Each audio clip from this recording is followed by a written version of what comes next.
Hi, I'm Charissa, Blake's sister. Blake lives independently now with 24/7 support, but we have had this vision for a long time and we weren't really sure that we'd be able to get here, and here we are, which is exciting.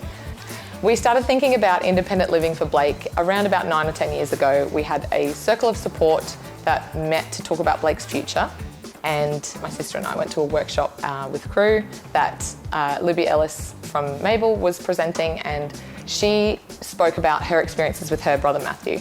And it was really encouraging to see someone with similar abilities to Blake living in his own home. From there, we realised that that was actually possible for Blake to do as well. Hi, I'm Kathy. I'm Blake's house manager. I've been tasked with supporting the support workers in helping Blake and making sure that they have everything they need day to day so that Blake lives his best life, lives how he wants to be living in his home. So the setup here in this house is that Blake lives upstairs, and underneath there is a separate space for someone to live in, and there's also a studio space for an individual or couple to live in, and these become the property mates. Hello, my name is Zach and I'm a support worker and housemate for Blake and Nori. I've definitely noticed a change with Blake. When I first started working, his parents was living with him, and after a year they transitioned away, and then Blake had full-time support. And absolutely, you can tangibly tell the difference between before and after.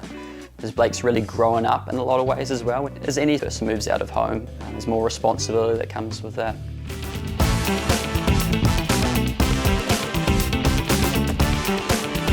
So there's a property mates dinner here. Blake is hosting it tonight. The lovely thing here is we do have a team. We've built a team around Blake, his circle of support, his family, and the people that are here on the property, as well as his support mates. Blake moved into this house 4 years ago, it was the night before his birthday, so he got to wake up here on his birthday. Back then, Mum and Dad lived with him as well. Living independently has been great for Blake because he is able to be safe in his own space that's been created specifically for him. He's got support workers that can tailor his activities to his needs.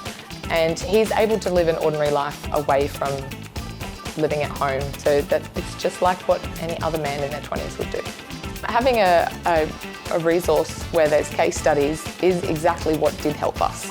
Going to a workshop where Libby was presenting is what made it all possible.